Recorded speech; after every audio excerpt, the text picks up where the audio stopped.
This is Somewhere Hidden, a Piper Woods mystery, Book 6, written by Molly Black, read by Caroline. Prologue.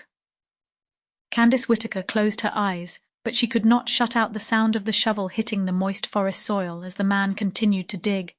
Thunk! Thunk! What was he doing? Was he going to kill her and throw her in, or— "He's going to bury me alive," she thought, as a thrill of horror ran through her body. She struggled against the ropes binding her against the mossy tree, but the ropes held firm. Whoever this man was, he knew his knots.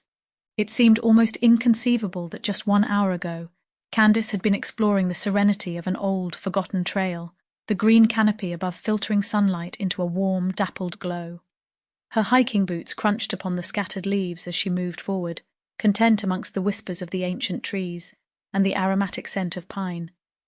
The forest was her sanctuary, her escape from the buzz and hustle of the city, a place where she could find solace in nature, breathe in earthy fragrances, and let her worries waft away with the wind rustling through leaves. The day had started as a serene antidote to her high-stress job as a forensic accountant.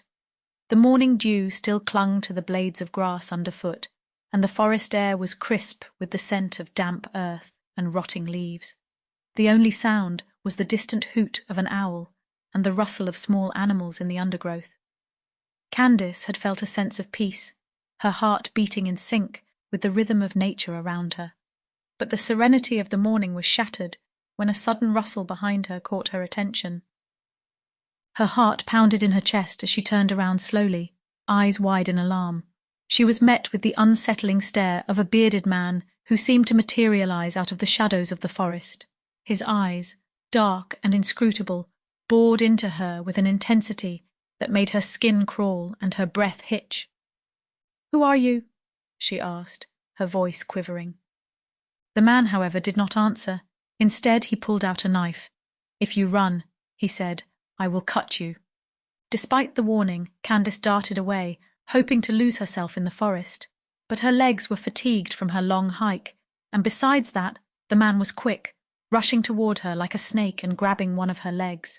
She fell headlong into a patch of ferns, and then the man was looming over her, the knife close to her face. With a flick of his wrist, he made a quick cut beneath her eye, so shallow that it hardly bled. "That's a warning," he said. "There won't be a second one."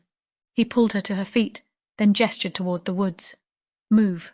Candace, trembling with 100 fears of what he might be planning, did as instructed, and somehow they had ended up here, in this little clearing, where the man was now digging a hole for some— Sample complete. Ready to continue?